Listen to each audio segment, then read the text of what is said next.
Sudah Pak, sudah muncul. Sudah ya? Nah, alhamdulillah. Siap. Selamat sore Sore rekan-rekan Bapak.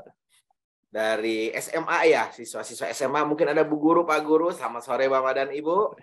Senang sekali saya ada di sini, di forum ini. Saya ingin mengenalkan apa itu program studi S1 akuntansi. Nah, kenapa pakai embel-embel era disrupsi? Nah, ini yang menarik. Karena selama ini mungkin berpikirnya di SMA itu akuntansi itu hanya bikin laporan keuangan gitu ya. Menjurnal, nggak balance-balance. Ya wajar. Memang salah satu penyakit dari akuntansi nggak balance. Dan sampai nanti Anda kerja pun pasti ketemu nggak balance. Nah, itu ya. Jadi kalau nggak balance-balance wajar. Nah, tapi nanti jangan sampai yang nggak balance itu tidak bisa diselesaikan. Harus diselesaikan. Ya. Baik, kita mulai ya. Pertama, apa itu era disrupsi? Nah, ini tadi Mas Isau. Jadi, nah ya, era disrupsi itu merupakan masa terjadinya inovasi dan perubahan secara masif. Nah, masifnya inovasi itulah yang bisa mengubah berbagai sistem dari pola lama ke baru. Nah, nanti teman-teman, kita di bidang akuntansi sebagai seorang akuntan itu bukan hanya bicara masalah pembukuan aja ya. Seperti itu. Tapi media apa yang digunakan? Ya, bukan hanya pakai kertas, enggak. Saat ini media yang digunakan itu sudah menggunakan informasi teknologi. Jadi akuntan dituntut juga bisa menguasai teknologi terbaru, ya. Saat ini kalau Anda bekerja mungkin saat ini di hard disk gitu ya, yang Anda tahu pasti hard disk sudah tahu disimpan di situ. Nanti perusahaan itu nggak akan simpan di situ lagi, ya. Bisa di cloud. Nah, apa sih kelebihannya menggunakan cloud? Artinya rekan-rekan akuntan nanti ke depannya itu kalau kerja itu bisa di mana saja. Tidak takut datanya ada di kantor, nggak dibawa. Gitu ya. Aduh, laptop saya kena virus. Enggak. Ya, perusahaan sekarang udah mulai lari ke cloud. Banyak sekali. Gitu ya. Kemarin saya baca bahkan Telkom sendiri 7 triliun investasinya. Nah, untuk mengembangkan bisnis ini. Ya. Nah, jadi rekan-rekan di akuntansi itu memang butuh ketelitian. Pasti. Gitu ya. Nah, dengan teknologi ini akan membantu kita. Nah, lalu berikutnya, yang menjadi tantangan ke depan apa? Nah, gitu ya. Anda tahu tentu namanya Bitcoin. Nah, saat ini lagi rame-rame tuh Bitcoin. Gimana ini pengakuannya sebagai aset atau bagaimana? Gitu kan? Padahal Bitcoin sendiri tidak ada underlying-nya. Tapi diakui oleh orang. Ketika booming kemarin, ya, itu sampai artis pun bikin Bitcoin. Nah, ya Mas Isan ya, ada artis bikin Bitcoin, lalu penggemarnya beli. Benar. Nah, Seperti sekarang, Anang ya Pak. nah itu dia, Anang. Yang tiba-tiba Bitcoin-nya turun gitu ya Pak. Ya, sekarang turun itu. Nah, ini gimana nih pencatatannya? Nah, kita di akuntansi memang akan bicara gimana nyatetnya nih. Aset lancarkah? Aset tetapkah? Terus kalau ini turun bagaimana pengakuannya? Apakah dibebankan? Nah, seperti itu ya. Jadi yang namanya akuntansi selama perusahaan ada dan selama teknologi berkembang, akuntansi pasti dipakai ilmunya. Ya, akuntan itu pasti dipakai. Di semua perusahaan pasti ada akuntan. Walaupun sekarang kita lagi diramaikan dengan ChatGPT ya. ChatGPT, Anda ketik apapun, apa itu akuntansi, dia akan menjelaskan sejelas-jelasnya. ChatGPT itu ya. Nah, cuman yang membedakan Anda ketika belajar sendiri dengan ChatGPT adalah tidak ada justifikasi kebenarannya. Ya. Mungkin betul yang di ChatGPT itu benar adanya, tapi dengan adanya seorang guru, seorang tutor, seorang dosen, maka bisa mengarahkan pengetahuan yang Anda punya itu ke arah yang tepat. Oh iya, ini udah benar. Nah, tapi kalau kayak ChatGPT aja, itu tidak ada justifikasinya. Anda udah benar belajarnya atau belum. Gitu ya. Padahal yang namanya teknologi terus berkembang. Nah, yang gampang lagi saat ini, ya, Anda pasti tahu Shopee Food, Anda tahu GoFood, Gokar, Grab. Pengakuan pendapatannya gimana? Beban apa aja yang terjadi? Nah, Di sini bukan peran akuntansi mencatat aja, tapi dia juga membangun satu sistem informasi akuntansi. Untuk menjawab apa? Perubahan daripada teknologi karena ada inovasi. Jadi kita harus bisa mengidentifikasi. Dituntut banget ya, mengikuti perkembangan zaman. Yang namanya aset atau tanah, ternyata muncul Bitcoin. Seperti itu kan. Nah, lalu yang namanya tadinya nih, kalau kita naik Gojek kan cuma bayar Gojeknya aja beres. Ya. Tapi dengan ada aplikasi Gojek, di situ muncul apa? Ada biaya aplikasi. Gimana kita jadi akuntan Gojek? Bagaimana kita jadi akuntan Grab? Bagaimana kita jadi akuntan Shopee? Karena di situ ada aset yang digunakan untuk menjalankan bisnis. Bagaimana pengakuan bebannya? Apakah per transaksi?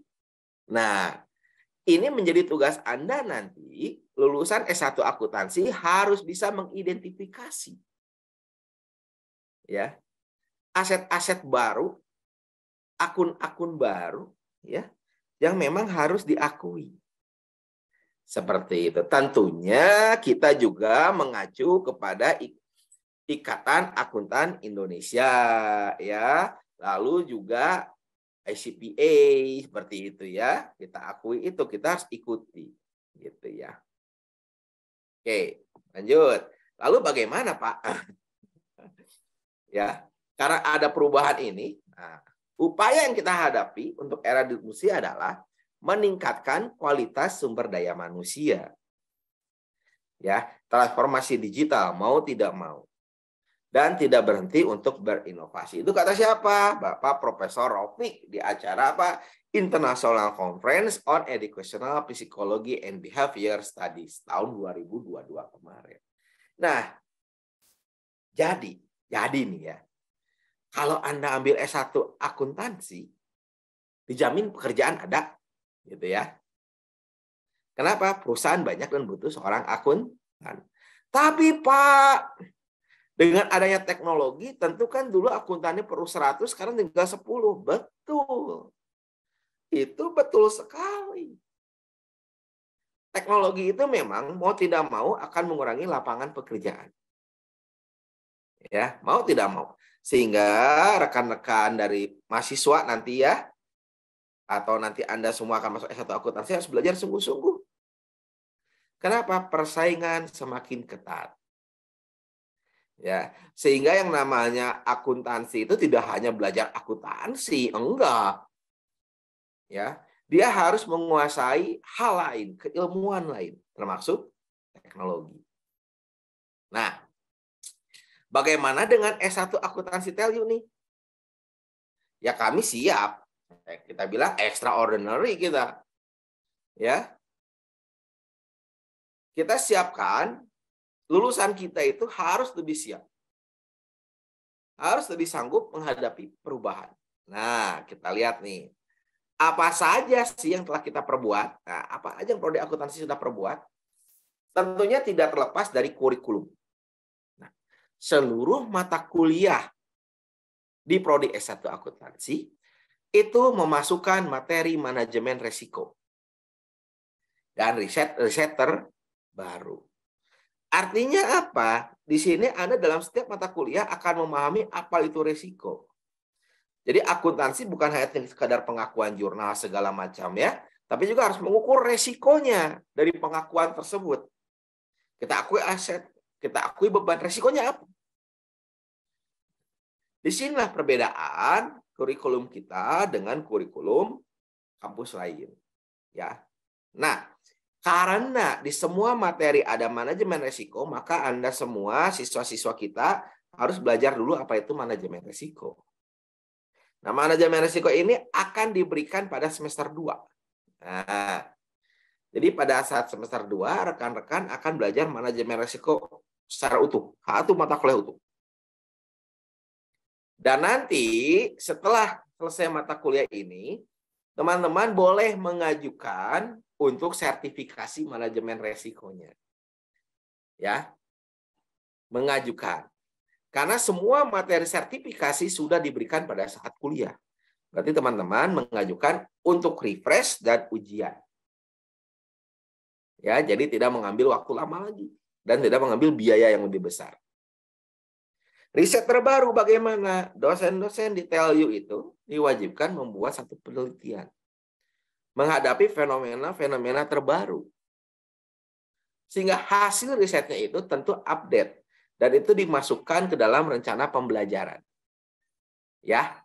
Nah, jadi rekan-rekan mahasiswa kita bekali dengan pengetahuan-pengetahuan yang kita dapatkan dari riset para dosen.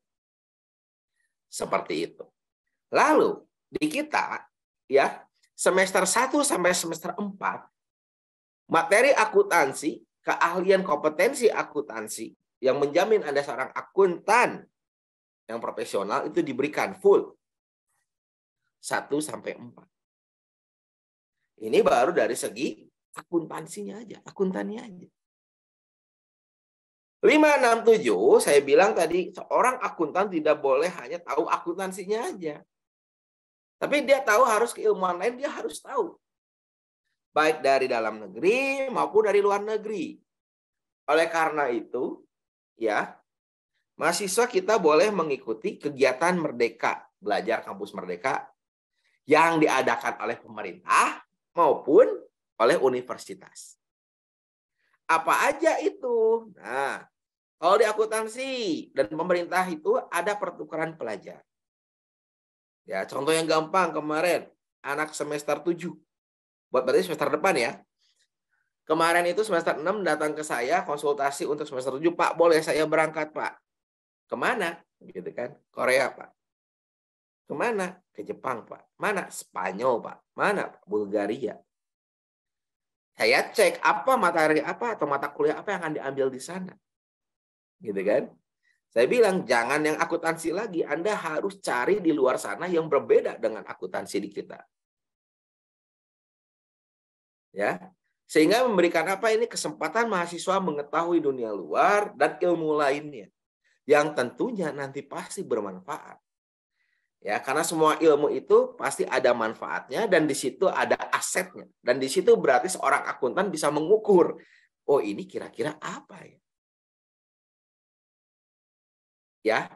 Jadi Anda nanti bisa pertukaran pelajar dari mulai semester 5. Anda bisa dual degree dan joint degree. Nah, saat ini Prodi S1 akuntansi itu ada kerjasama dengan Eropa itu negara Belanda. Ya, negara Belanda. Jadi, nanti itu pada saat semester 5 Anda bisa berangkat. Ya, bisa langsung berangkat semester 5. Atau mau semester 6, boleh. Bahkan semester 6 boleh dimulai bukan dari double degree dulu, tapi exchange dulu. Dengan Belanda nih ya, dengan section. Di Belanda itu, Anda exchange dulu 1 semester tanpa ada biaya SPP atau BPP ya. Jadi Anda hanya bayar biaya akomodasi lah sama kehidupan sehari-hari. 1 semester.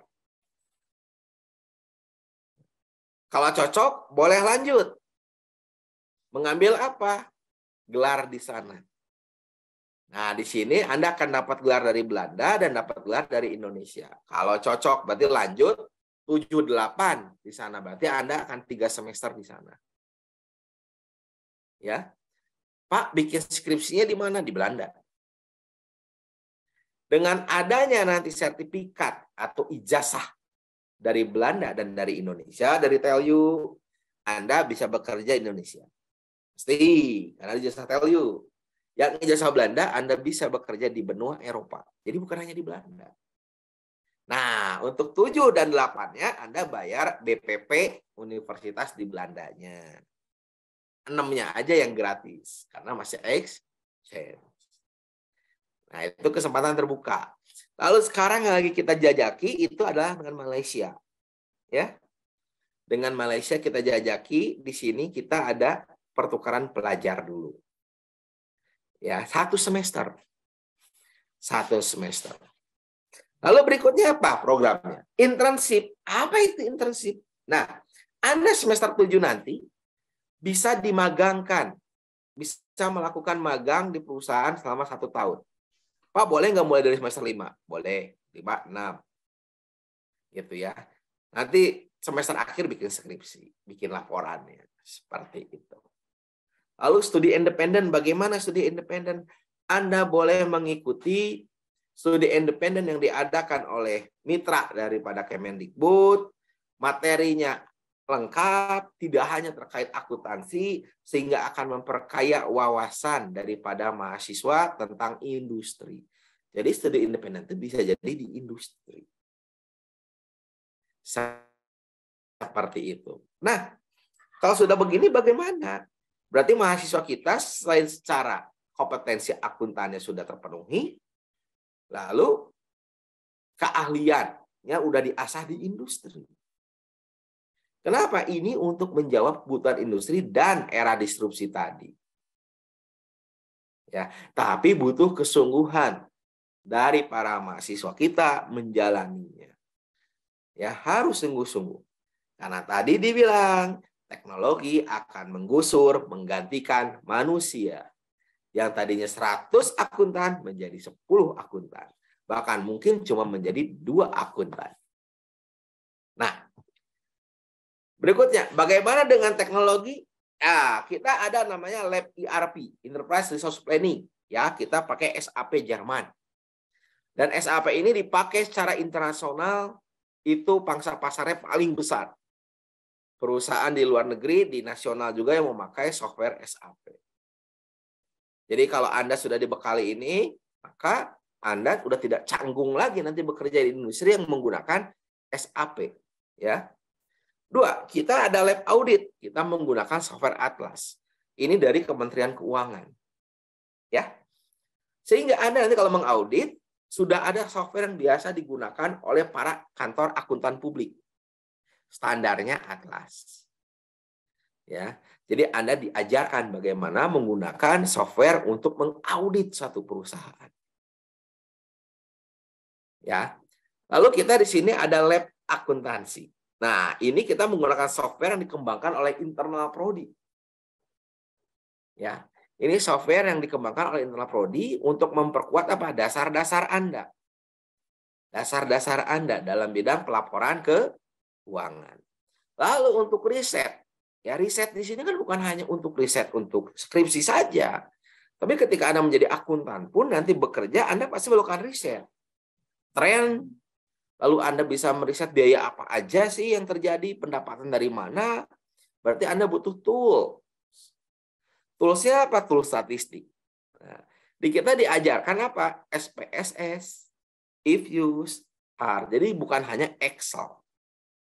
Yang mana tools-tools ini adalah tools-tools yang biasa digunakan untuk kepentingan riset pada umumnya. Ya, sehingga tidak diragukan lagi hasilnya nanti. Seperti itu. Apalagi era disrupsi, Anda harus paham bagaimana menggunakan daripada software-software ini. Ya, berarti ini semua akan bagaimana memperkuat Anda, memperkuat kompetensi Anda ya untuk bisa bersaing. Nah, lalu tadi dikatakan juga ada perpustakaan kita nih, referensinya terbaru. Dan yang terpenting di sini selain referensi terbaru, tentu semua punya lah referensi terbaru ya. Tapi tidak semua kampus punya yang namanya jurnal riset yang kita berlangganan, ya, Emerald, Scienderex, dan lain-lain. Ini mahal banget. Jadi kalau Anda mau meriset dengan standar internasional, maka sumber daripada referensinya pasti salah satunya ngambil dari sini. Emerald atau Scienderex. Nah, ini menjawab kebutuhan daripada kemampuan akuntan yang punya pemikiran global. Karena kita mempelajari riset-riset dari luar negeri. Mendasari riset kita dari riset-riset yang ada di luar negeri. Jadi nanti lulusannya bagaimana? Lulusannya berarti lebih bisa bersaing dengan lulusan dari kampus lain. That is the important thing. Ya. Ingat, disrupsi itu akan terus berkembang. Kenapa? Teknologi nggak pernah mati. Ya, teknologi nggak pernah mati. Oke. Bagaimana sih dosen di kita nih? Nah, jadi Anda nanti kalau masuk S1 akuntansi di TELU, kita diperkuat oleh 30% doktor, lalu 40%. Nah, ini sedang sekolah S3. Ya, sedang sekolah S3. Berarti secara bergradual nanti dari tahun ini sampai tahun depan tuh udah mulai pulang nih teman-teman dosen yang lagi sekolah itu. Sehingga akan meningkatkan presentasi doktor di kita. Nah, kalau sudah pulang berarti 30% S2 ini juga akan melanjutkan ke jenjang doktor, sehingga nanti dalam 5 tahun ke depan itu atau 4 tahun lah paling cepat itu kita sudah 100% seharusnya doktor dosen-dosennya. Ini kita dorong. Kenapa? Demi apa ini? Menghadapi era disrupsi. Yang mana keilmuan harus dikembangkan, memperkuat siapa? Mahasiswa kita yang akan menjadi lulusan detail. Seperti itu, ya. Akuntan nggak akan pernah mati, percayalah. Ya, walaupun teknologi berkembang, tetap perlu justifikasi seorang akuntan. Ada software bilang laba atau rugi, tetap akuntan yang akan maju untuk apa? Menjustifikasi prosesnya sudah benar atau belum. Ya. Nah, lalu di prodi akuntansi punya apa nih? Ada unit pendukung kompetensi. Ya. Kita ada tax center nih. Ya. Ada audit center nih. Nah, ini mahasiswa kita didorong untuk aktif di tax center dan audit center. Apa sih di tax center? Di tax center ini adalah kita keilmuannya tentang perpajakan. Ya, di sini ada sertifikasi yang disebutnya brevet pajak. Tax center juga yang melakukan sosialisasi pajak. Dan di sini ada tim lombanya juga. Audit center ini lebih banyak lagi. Ada sertifikasi dari Ikatan Akuntan Publik Indonesia nih, ya, dari IAPI. Lalu dari ICAEW dan ICCA. Ini internasional semuanya, dari Inggris, Wales, ya, ICAEW dan ICCA. Nah, di sini bagaimana ini untuk memperkuat mahasiswa kita? Tentu dosennya kita perkuat dulu. Ya, dosennya kita perkuat dulu dengan sertifikasi internasional. Lalu ada sertifikasi SAP. Nah, tadi kita ada mata kuliah, ya, SAP. Begitu Anda selesai mata kuliah SAP, silakan ajukan ujian sertifikasinya. Jadi ada 2 tadi ya, udahlah sertifikasi manajemen risiko 1, kedua ada sertifikasi SAP, dan yang ketiga tadi ada Atlas. Nah, itu semua sudah ada dalam mata kuliah sehingga Anda tinggal ikut ujiannya aja. Seperti itu. Atau ada refreshing-nya dulu sebelum ujian supaya nggak lupa. Dan di sini juga ada tim lomba. Nah, tim-tim lomba kita ini saat ini selain diarahkan untuk lomba-lomba nasional, juga kita arahkan untuk ikut lomba internasional. Ya, contoh sekarang kita sedang menyusun tim untuk ikut perlombaan yang diadakan oleh ICAEW ini, tingkatnya Asia. Ini timnya udah kita siapkan 2 tim untuk berangkat. Seperti itu ya. Kenapa? Ya harus didukung mahasiswa itu mengembangkan keahliannya bukan hanya dari kuliah, sertifikasi, bukan, tapi bagaimana mereka bisa bertanding di luar sana, mengukur kemampuan dirinya. Seperti itu ya. Jadi insya Allah ke depannya siap untuk apa? Berprestasi. Nah, itu yang terpenting. Berprestasi ketika sudah menjadi alumni, ya. Oke. Di sini mahasiswa didorong melalui kompetensi untuk menghadapi era disrupsi. Melalui apa aja nih? Nah, 1, kita ada program REP, internship. REP itu apa sih? Work Ready Program. Nah, ya, Work Ready Program. Melalui jalur apa? Internship. Tadi yang saya sudah cerita. Bisa 1 semester, bisa 2 semester untuk ikut internship di industri. Researchship berarti ini melakukan riset. Ya, bareng dengan dosennya. Jadi mahasiswa ikut bagaimana meriset di level yang lebih tinggi. Ya, kenapa? Karena dalam bimbingan dosennya. Atau Anda yang nggak suka, saya nggak mau kerja sama orang, saya mah pusing kalau neliti. Ya ikut entrepreneurship. Ya, di sini diarahkan diberi pembekalan bagaimana menjadi seorang entrepreneur. Dan ini programnya 1 tahun. Nah, ya. Jadi semester 5, semester 6, atau semester 6, semester 7, silakan. Setahun programnya.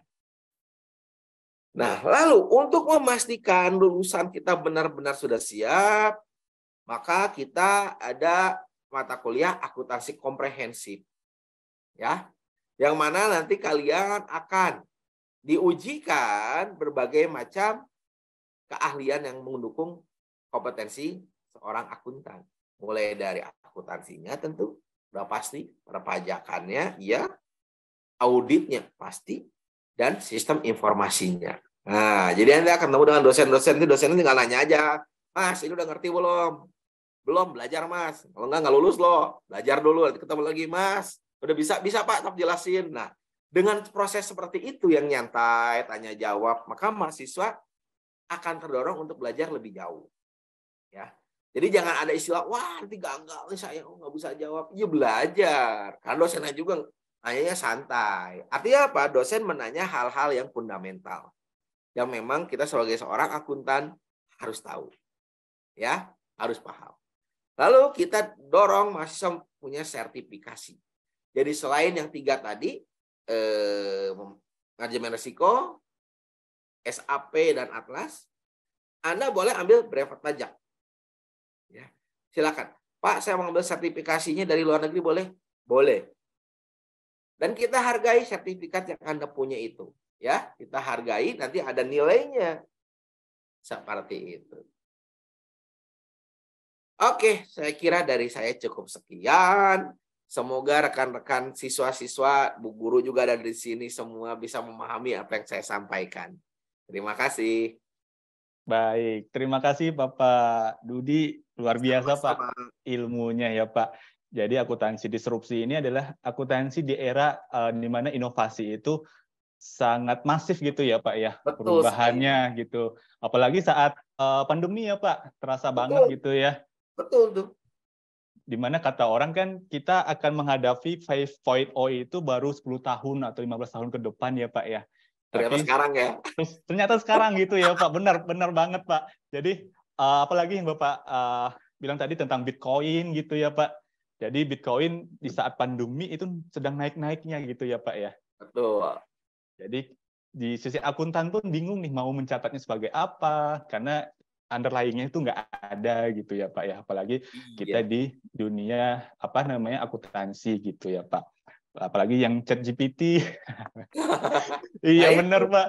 ChatGPT ini memang pengembangannya luar biasa banget ya. luar biasa, Mas. Luar biasa sekali. Nah, di sini akuntan harus pandai nih ketika kita bicara Benar. ChatGPT ini ya.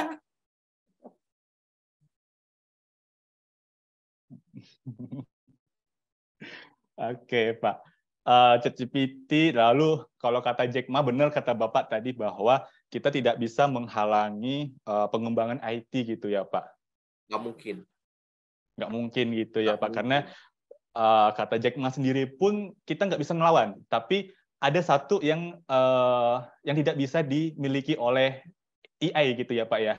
Ya. Artificial intelligence itu adalah rasa gitu ya Pak. Nah, rasa. Benar, Gitu. rasa. Termasuknya di dalamnya itu justifikasi gitu ya Pak. Betul sekali. Benar. Justifikasi.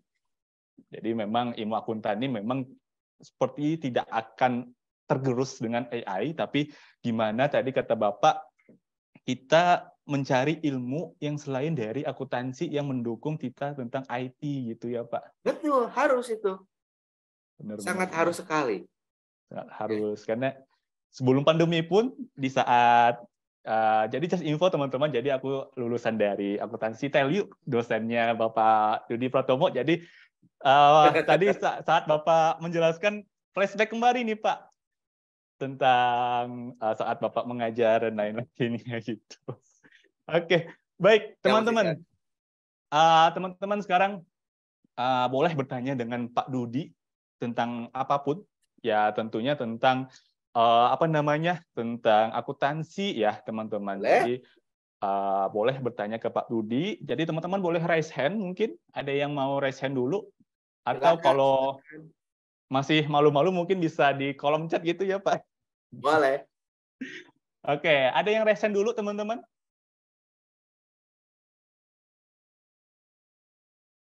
Belum ada ya. Oke, sepertinya kita di chat dulu aja ya Pak ya untuk pertanyaannya ya Pak. Boleh, boleh. Oke, pertama dari Kartika Sari Pak. Dari SMK BPK Penabur. Oh, Pak, Penabur di Bandung sepertinya di ya Pak ya? Bandung ini. Oh, Bandung dekat lah dari Teliu ya. Oke Pak, izin saya bacakan Pak. Pak, izin bertanya, semisalkan linjur dari IPA ke akuntansi, susah nggak sih Pak? Gitu. Nih ya. Kalau orang IPA itu kan selalu pakai logika ya. Benar, benar. Benar kan? Nah, nggak akan sulit masuk akuntansi. Oke. Ya, karena apa? Semester 1 itu kita mulai dari nol. Nggak ada yang mulai dari tengah. Semuanya sama, mulai dari awal. Kita mulai dari apa itu akuntansi, di akuntansi untuk bisnis. Atau pengantar akuntansi lah. Nah, itu kita mulai dari situ. Jadi teman-teman yang dari IPA, itu pasti bisa mengikuti. Ya, nggak akan Oke. sulit. Jadi jangan khawatir ya Pak ya, dari Jangan IPA khawatir. pun, dari SMK pun yang non-akuntansi juga bisa, loh, Bisa. teman-teman. Gitu ya Pak. Bisa. Karena kebanyakan mungkin kemarin teman-teman saya banyak dari IPA juga gitu Pak, masuk ke akuntansi. Iya, betul, banyak. Oke, banyak. Oke Pak, ini ada yang nge-raise hand. Oke, Gaizi Rizky, boleh open kamera dulu, boleh bertanya apa? Ya, Oke. Assalamualaikum warahmatullahi wabarakatuh. Waalaikumsalam. Dari sekolah mana? Dari saya Gaizi dari FA Sekolah Cinta Ilmu, Balai Endah. Cinta Ilmu. Di mana itu? Gaizi? Balai Endah. Oh, Balai Endah. Dari Iya. Balai Endah Pak, dekat dari sini. Hujan ya di sana ya? Iya, lagi hujan ini. Di sini juga hujan. Oke, boleh silakan Gaizi. Ya, saya izin bertanya Pak. Tadi kan menurut Kementerian Koordinator Bidang Pembangunan, era disrupsi itu merupakan masa terjadinya inovasi perubahan secara masif. Nah, saya ingin bertanya, apa sih itu perubahan secara masif? Kemudian hubungan antara akuntansi dengan era disrupsi ini. Terima kasih. Ya, betul sekali Mas. Oke. Tadi udah dibahas sama Mas Isan juga ya. Pak, katanya 10 tahun lagi kemarin-kemarin 5.0 gitu ya. Sekarang depan mata udah 5.0 Mas. Jadi industri sekarang berkembang sangat cepat. Yang tadinya kita tidak kenal Bitcoin, kemarin muncul Bitcoin. Yang kemarin kita tidak kenal ChatGPT, sekarang muncul ChatGPT. Yang tadinya kita harus belanja makanan datang ke warungnya, sekarang cukup buka HP. Ya. Dan saya yakin gak hanya berhenti di sini nanti ke depannya. Ya, kita mau liburan sekarang nggak usah takut nggak dapat hotel, tinggal buka Traveloka gitu ya, Agoda. Nah, jadi inilah perkembangan yang disebut dengan disrupsi, Mas. Ya, teknologi berkembang, proses bisnis dari perusahaan berkembang, tentu di situ akan ada perubahan daripada jenis-jenis asetnya, jenis-jenis kewajibannya, gitu ya, jenis-jenis transaksinya. Nah, inilah yang harus diantisipasi dan ditangani oleh seorang akuntan. Gitu. Yang tentunya kita akan mengikuti dari standar akuntansi keuangan yang terima secara umum. Nah, inilah kenapa kita sebagai seorang akuntan jangan tutup mata dengan teknologi. Karena akan ada efeknya ke depan. Ya, contoh yang gampang aja. Yang selalu Anda mungkin tidak ingat, ya, tidak Anda abaikan mungkin ya. Adalah kalau Anda belanja di Alfa atau Indomaret atau Superindo atau apapun. Kan cuma pakai barcode ya. Anda kebayang nggak tuh barcode untuk mencatat apa? Iya Pak, struk keluar dari situ. Enggak. Itu bisa lanjut sampai ke kantor pusat. Yang mana di pusat bisa lihat. Di cawang itu yang habis apa?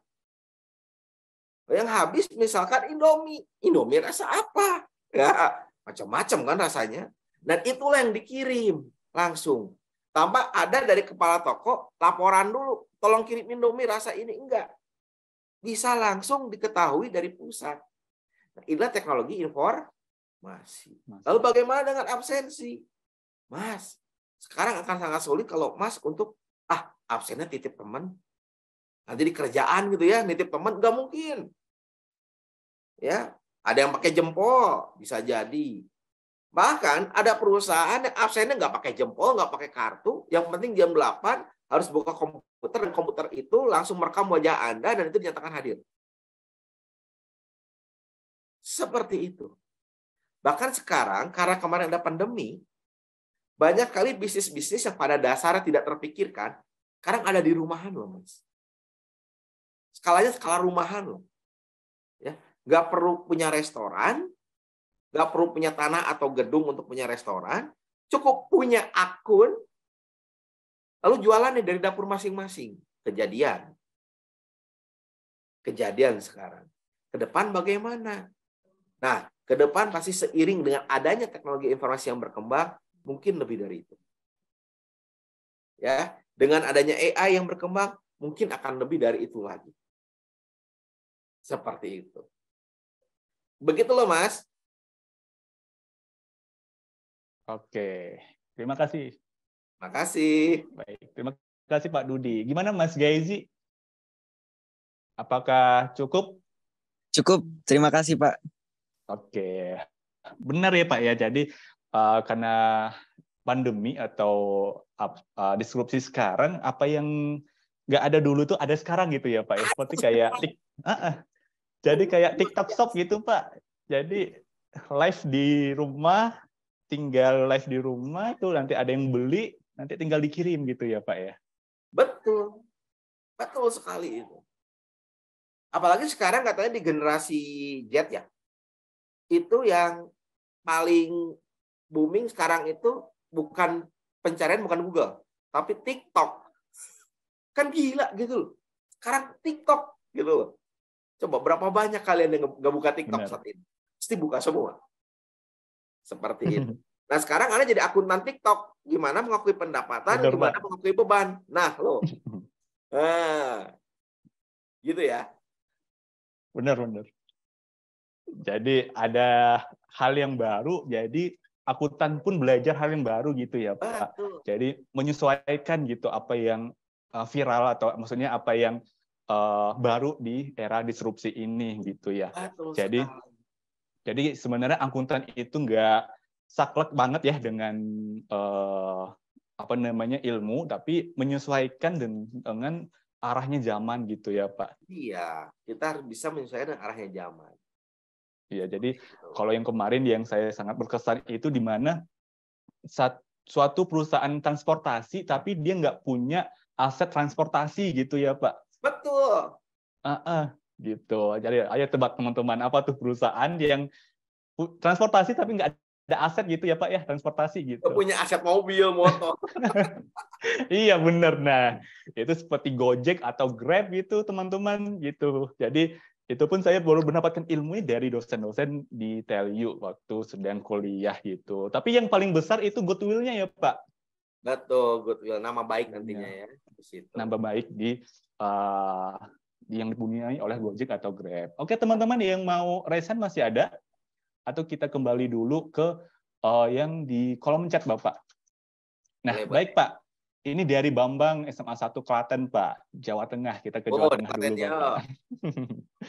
Oke, Pak. Izin bertanya. Sertifikasi yang ditawarkan itu secara gratis atau ada biaya yang perlu dibayarkan untuk ikut sertifikasi itu, Pak? Gitu. Setuju. Jadi begini, kalau Anda ikut salah satu sertifikasi aja, yang namanya sertifikasi manajemen risiko, itu biayanya 4 juta. Ya, 4 juta. Tapi di kita kan sudah masuk ada mata kuliah manajemen risiko.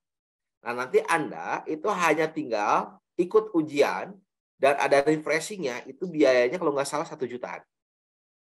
Nah, artinya apa? Ini udah ada penghematan. Gitu ya. Penghematan 3 jutaan. Seperti itu. Lalu yang SAP.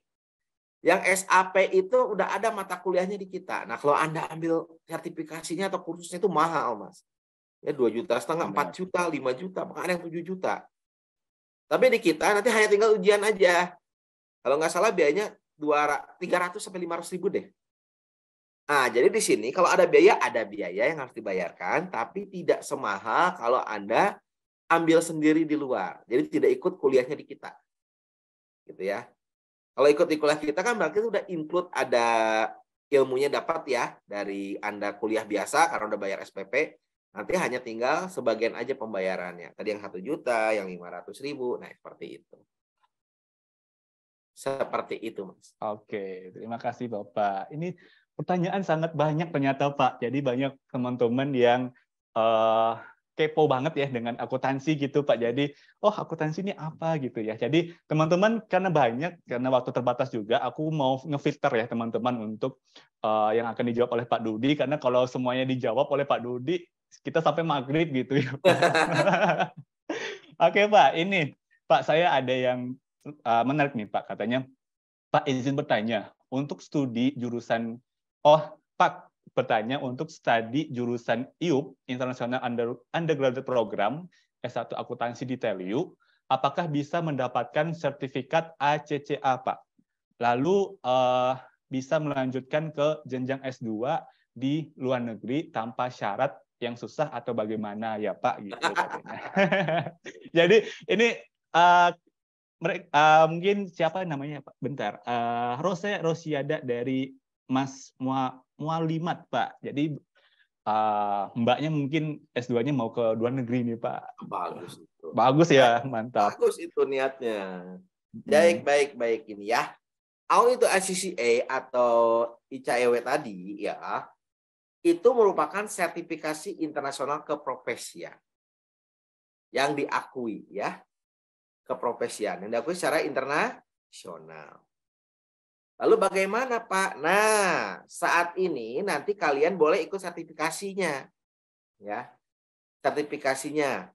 Nanti kalau nggak salah nanti ada biaya, pasti ada biaya ya, maaf gitu ya, nggak ada yang tidak ada biaya, ada biayanya, gitu. Tapi contoh yang gampang, misalkan untuk ACCA itu nanti kita ada beberapa mata kuliah dari kita yang sudah diakui oleh mereka.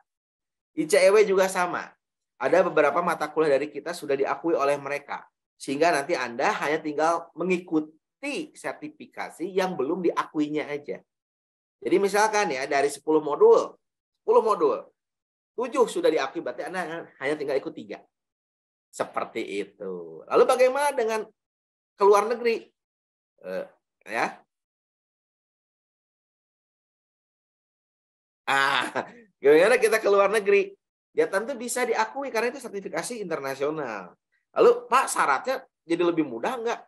Untuk kuliah di luar negeri, setiap universitas punya syaratnya masing-masing. Ya, punya syaratnya masing-masing. Tapi ya Anda akan dilihat itu adalah mata kuliah apa yang sudah diambil. Lalu akan dilihat apa aja deskripsi mata kuliahnya, isinya apa aja. Nanti beberapa mata kuliah itu ya akan diakui juga di luar negeri. Nah, bagaimana apa yang tidak diakui? Ya mungkin Anda akan ikut mata kuliah itu di sana lebih lanjut. S2 ya, S2 kan? Bukan double degree nih. Nah, tapi ada juga yang mereka tidak melihat.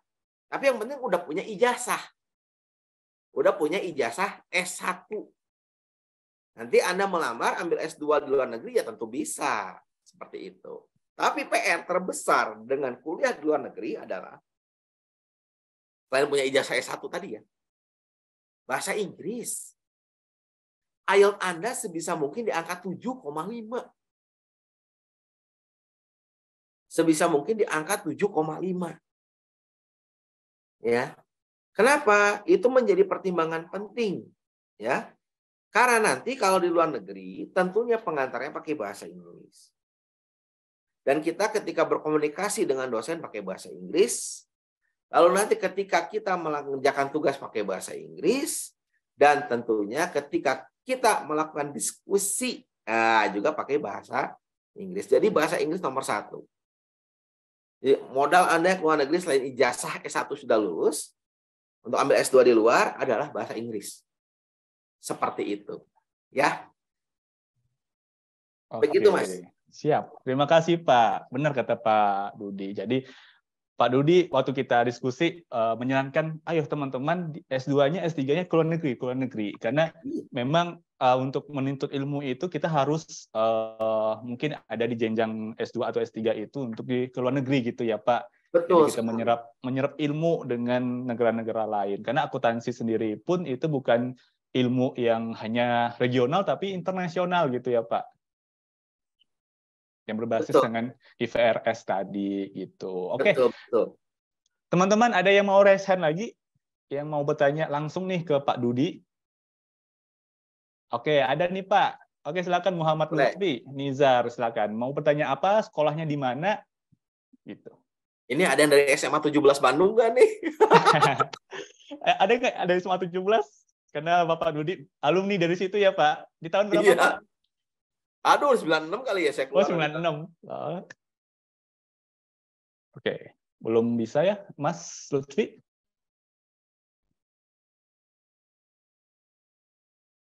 Atau kita selagi Mas Lutfi mau coba memperbaiki jaringannya, adakah teman-teman yang mau resign lagi?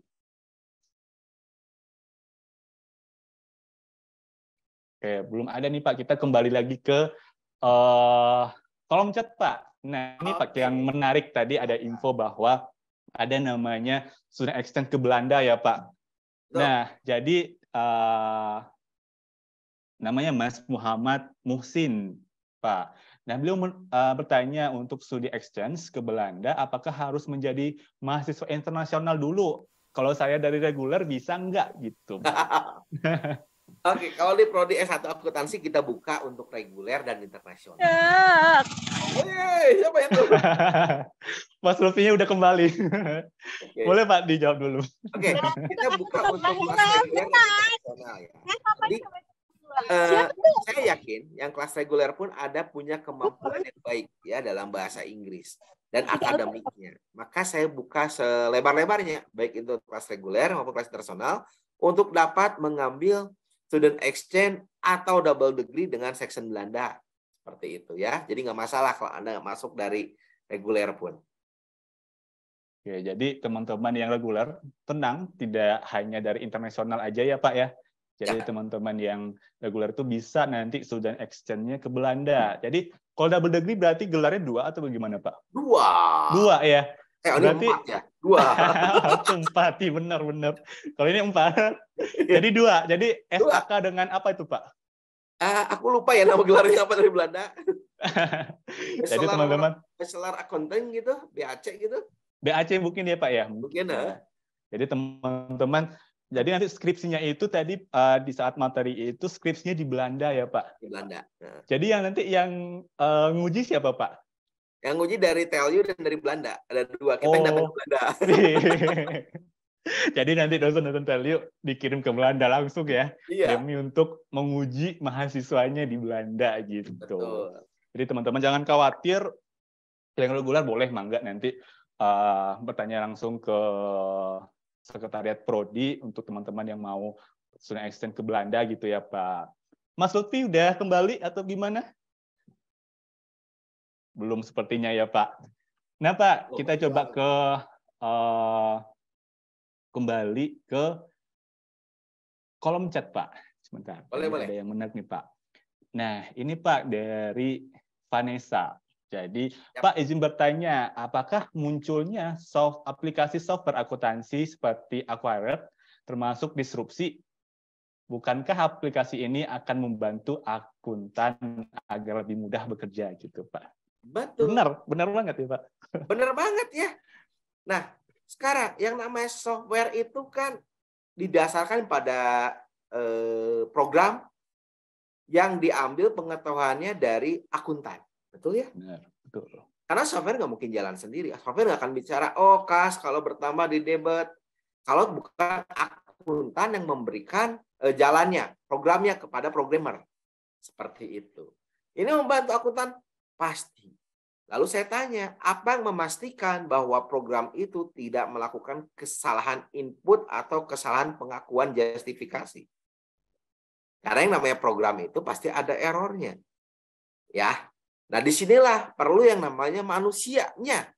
Andanya sebagai akuntan yang akan melakukan audit sistem informasi. Nah, ya, audit sistem informasi yang memastikan bahwa program ini masih layak digunakan dan sudah benar membuat laporannya. Itu, Mbak. Jadi manusianya tidak bisa ditinggalkan. Itu kelebihan akuntan. Oke, jadi walaupun berkembang, maksudnya memang kuantitas itu berkurang ya Pak ya, tapi akuntan sebagai justifikasi itu tidak bisa ditinggalkan gitu teman-teman ya Pak ya. Karena sehebat apapun AI atau robot, tapi tidak bisa merasakan gitu ya Pak. Iya. Betul. Sekarang Anda pakai accurate pun yang input masih manusia kan? Masih manusia, Masih Pak. manusia. Benar. Lalu kita paham tidaknya itu manusia menginput dengan baik dan benar bagaimana? Tetap Benar. butuh seorang auditor. Ya Auditor. kan? Ya, Anda akuntannya yang akan memeriksa sudah tepat atau belum. Apalagi namanya transaksi ya Pak ya. Jadi kalau AI itu seperti mungkin belum bisa menjustifikasi ini masuknya ke aplikasi di akun apa gitu ya Pak. Jadi nanti Mungkin butuh bisa loh memang. Mas. Oh bisa Pak. Bisa, beneran. Kedepannya bisa. Karena mereka AI itu adalah learning ya. Dia proses learning. Dia belajar dari kegiatan kita. Jadi semakin akuntannya pintar ngajarin ke AI, maka AI-nya tersebut akhirnya akan menduplikasi. Ini menakutkan kan? Iya, nah kalau AI-nya pintar, masa dosennya akuntannya nggak tambah pintar. Harus tambah pintar dong. Masa kalah sama mesin? Iya. Jadi teman-teman jangan mau kalah dengan mesin ya Pak, dengan AI atau ChatGPT nantinya. Jadi tapi ini kembali lagi dengan kita ya Pak, apakah teman-teman ini memang harus belajar tentang namanya IT tadi gitu ya Pak. Ya. Oke, teman-teman ada yang mau resen lagi? Oke. Kalau tidak ada kita kembali lagi Pak ke kolom chat. Baik. Oke Pak, ini izin bertanya Pak dari Tesya Agita dari Bangka Belitung loh Pak. Dari Sumatera lah teman-teman. Jadi tempat Laskar Pelangi ya, Tesa ya. Izin bertanya Pak, apakah calon akuntan yang tidak memiliki sertifikasi apakah calon akuntan yang tidak memiliki sertifikasi tetap dapat memiliki karir yang cemerlang? Apa hal yang perlu dipersiapkan sebelum lulus dari jurusan akuntansi? Apa saja Pak gitu. Terima kasih Pak katanya. Oke, kalau bicara karir ya, berarti diawali dari Anda melamar kerja. Ya kan karir ya. Berarti Anda akan bekerja pada satu perusahaan. Berarti diawali dari satu proses melamar. Lalu apa kaitannya dengan sertifikasi? Apa yang menjadi pembeda Anda dari calon-calon pelamar lainnya? Kalau Anda hanya polosan aja tanpa ada sertifikasi, sedangkan pesaing Anda punya sertifikasi, tentu perusahaan akan melihat, oh, yang punya sertifikasi punya keilmuan yang lebih. Karena bagaimanapun juga sertifikasi itu merupakan justifikasi pengakuan bahwa orang tersebut punya keahlian. Oke? Nah, makanya kalau ditanya, Pak, apakah akuntan yang tidak memiliki sertifikasi tetap memiliki karir yang cemerlang? Tunggu dulu. Kan Anda harus melamar kerja dulu. Nah, kalau sudah melamar kerja, Anda bisa bersaing dengan rekan-rekan lain yang mencari kerja dengan sertifikasinya masing-masing, nanti kan akan diujikan. Anda baru lulus. Masuklah kerja. Dan perusahaan itu punya target dari sumber daya manusianya untuk meningkatkan kompetensi dari pegawainya. Nah, nanti pegawainya itu akan ikut pelatihan. Salah satunya sertifikasi. Nah, ini kejadian sama saya waktu saya ambil Certified Management Akuntan di Australia. Itu ya banyak dari perusahaan-perusahaan yang ikut juga. Pak ikut Pak di mana? Di Astra. Pak ikut Pak di mana? Gitu kan. Ternyata memang perusahaan itu akan memperkuat sumber daya manusianya dengan mengirim pegawainya untuk sertifikasi. Jadi jangan alergi dengan sertifikasi karena itu sebagai pembuktian kita punya keahlian. Kita ikut mengikuti perkembangan yang terbaru. Seperti itu ya. Oke, jadi gitu teman-teman. Jadi memang akuntansi ini harus dituntut untuk kita sertifikasi ya Pak. Jadi ya kalau tadi mengejar karir kan masuk kerja dulu. Benar begitu. Kalau dulu saya ngambil brevet pajak Pak. Nah itu brevet pajak salah satu nilai lebih itu. Jadi rencananya nanti memang mau ngambil sertifikasi lainnya yang mau teman-teman ambil karena memang ilmu itu apalagi sekarang di era disrupsi itu berkembang gitu loh teman-teman. Jadi sertifikasi itu memang sangat wajib sepertinya ya Pak untuk seorang akuntan mengambil sertifikasi. Ya, betul sekali. Bahkan CA-nya kan sertifikat akuntan itu sertifikasi ujian. Benar. CA ya Pak, lalu ada CFA juga dan banyak ya teman-teman, ada CMA juga dan lain-lain gitu. Jadi memang teman-teman namanya ilmu di mana kata pepatah tuntutlah ilmu sampai liang lahat gitu ya Pak. Jadi walaupun Betul. sudah bekerja teman-teman memang harus meningkatkan sertifikasi atau soft skill-nya teman-teman. Nah, kita ada waktu sekitar 4 menit lagi nih Pak. Tidak terasa kita di akhir penghujung acara. Jadi yang Mas Lutfi tadi kayaknya nggak kembali kayaknya. Jadi ada masalah katanya Pak dengan ini. Nah ini Pak mungkin pertanyaan terakhir ya Pak ya. Jadi tadi kita membahas tentang student exchange ke Belanda Pak. Nah Safa Putri ini bertanya Pak, apakah kampus mana nih yang bekerja sama dengan TELU khususnya di akuntansi? Karena beliau katanya untuk mempertimbangkan S2-nya di luar negeri, Pak. Oke, ya kalau TELU sendiri sih banyak ya. Universitas Telkom ya. Universitas Telkom itu banyak Pak, benar. Banyak banget kerjasama dengan luar negeri gitu ya. Baik di Eropa, di Asia, di Amerika, bahkan ada yang di Afrika. Ya. Jadi lengkaplah sedunia lah kalau TELU mah kerjasamanya ya. Tapi kalau yang kita jajaki di prodi akuntansi saat ini bukan untuk hanya ambil S2 tapi double degree di S1-nya ya. Itu dengan Belanda, section Belanda. Lalu student exchange-nya juga dengan section Belanda dan sekarang penjajakan dengan Malaysia di Universitas Terengganu. Nah, seperti itu. Ya. Jadi untuk ambil S2 Mas Mbak jangan takut ya. Yang penting berdasarnya Anda lulus S1 lalu bahasa Inggrisnya bagus. Dan silakan Anda melamar di luar negeri untuk ambil S2. Ya. Jangan takut. Jangan khawatir ya, Pak. Ya, jangan khawatir. Memang teman-teman mencari info lebih banyak dan kampus pun terutama TELU. Jadi sangat banyak kerjasamanya dengan luar negeri ya, teman-teman. Mulai dari kampus, lalu sertifikasi dan perusahaan-perusahaan ya, Pak. Kalau di akuntansi itu kerjasamanya di negara Belanda ya, Pak. Ya, sama Malaysia. Oke, sama Malaysia gitu. Ya. Jadi sekarang pun dosen banyak yang tugas belajar ya, Pak ya. Oh iya, saat ini berangkat 7 orang dosen kita itu Malaysia. Ke Malaysia tuh teman-teman. Jadi 7 dosen sekarang tugas belajar demi untuk mencerdaskan kehidupan bangsa gitu ya Pak. Nah, jadi ini ada kaitannya juga tuh dengan pertanyaan terakhir tuh. Iya, gimana Pak? Mbak Nita bilang gimana nih Pak, kita ada bonus demografi nih. Uang kerja akuntan bagaimana nih gitu ya. Sebenarnya bonus demografi ini kan tidak hanya berdampak pada akuntan, pada semua bidang. Ya. Nah, akuntan itu hanya sebagian kecil saja yang terdampak. Bagaimana nih Pak? Apakah masih diperlukan orang akuntan tahun-tahun mendatang? Pasti. Yang bagaimana? Yang kompeten. Ya, seperti itu. Sekarang sederhananya aja gampang. Ya, yang menjadi lulusan akuntansi Indonesia memang banyak. Gitu ya.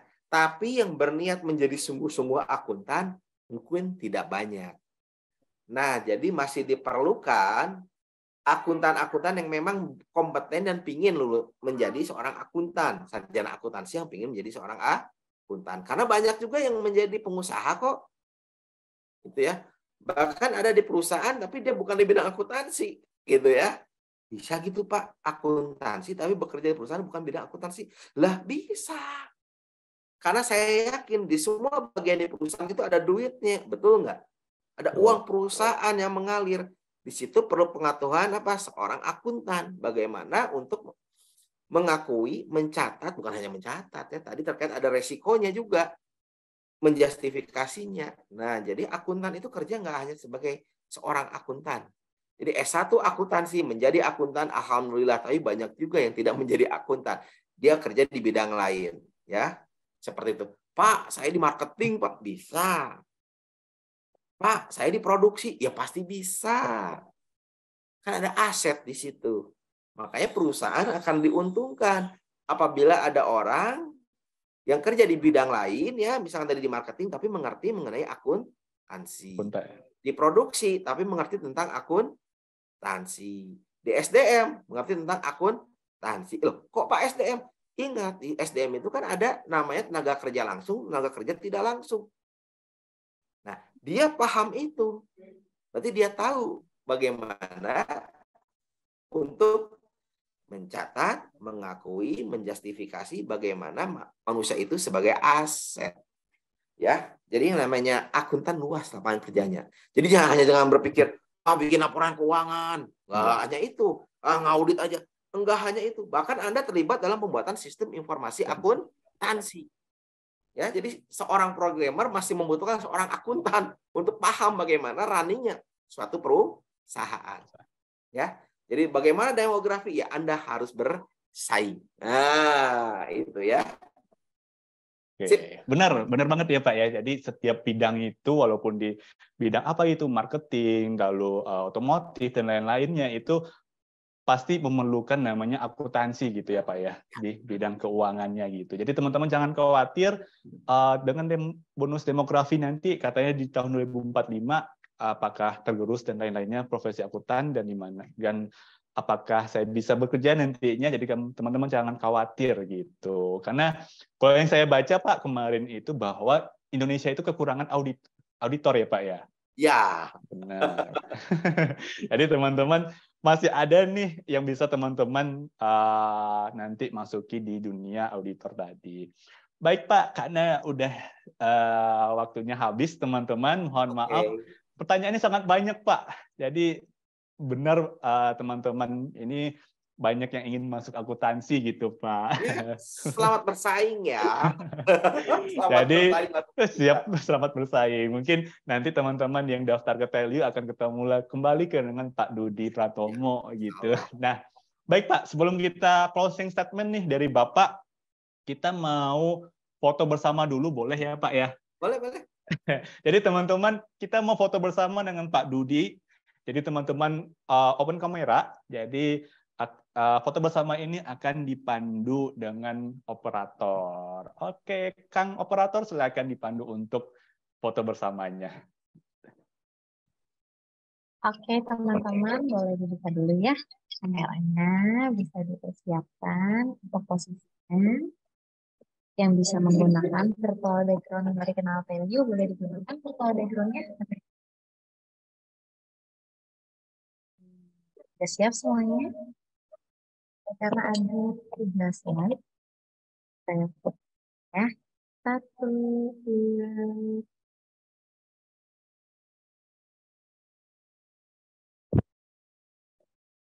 Slide kedua. 1, 2. Slide terakhir. 1, 2. Mungkin bisa dipandu sama moderator untuk gaya khas value kan? Oke, boleh teman-teman. Jadi kita ada jargon ya teman-teman. Jargonnya kalau aku bilang Telkom University, nah, teman-teman jawab Harmony, Excellent, Integrity, gitu ya. Oke teman-teman, mungkin boleh open mic, kesempatan untuk kita nyanyiin sebutkan jargon dari Telkom University. Aku ulangin lagi ya. Jadi kalau aku bilang Telkom University, Harmony, Excellent, Integrity, gitu ya. Oke teman-teman. 1, 2, 3. Telkom University, Harmony, Excellent, Integrity. Oke, jadi raihlah masa depan teman-teman dengan Telkom University. Baik Pak, sebelum kita closing statement, saya dari moderator saat ini mau membacakan pemenang giveaway dulu Pak. Izin ya Pak ya. Nah teman-teman, yang pemenang giveaway ini ada 4. Jadi namanya itu, yang satu itu adalah namanya Gaizi Rizky Algifari dari MA Sekolah Cinta Ilmu. Lalu yang kedua itu ada namanya Rosida dari Mas Mu'alimat Yogyakarta.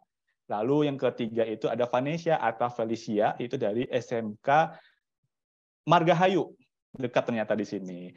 Yang keempat itu ada namanya Tesya Agita dari SMA 1 Tobuali. Selamat nih pada teman-teman yang dapat giveaway. Nanti mungkin sudah dihubungi oleh pihak kita dari Admisi Nasional Telkom University. Jadi teman-teman nanti akan dihubungi dapat giveaway dari Telkom University. Yeay.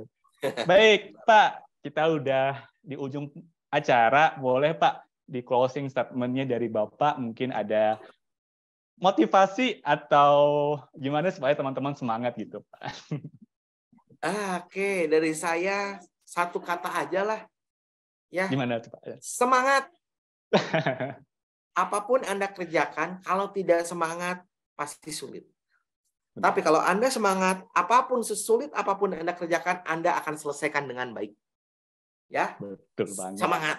Semangat teman-teman. Jadi apapun yang teman-teman hadapi sekarang ya Pak ya, karena Ya. udah penghujung di SMA Putih Abu-Abu, mungkin banyak ujian karena hidup dengan ujian. Untuk itu teman-teman harus semangat dari Pak Dudi. Ya. Baik, terima kasih Bapak Dudi Pratomo yang sudah bergabung dengan kita menyampaikan materi yang sangat berharga banget nih dengan teman-teman yang kelas 12 mungkin atau 11 atau bahkan ada yang kelas 10 Bapak gitu. Terima kasih banyak Bapak. Semoga nanti Bapak sehat selalu dan ketemu dengan teman-teman yang mahasiswa baru nanti. Satu lagi. Oh iya, boleh mangga Pak, mangga.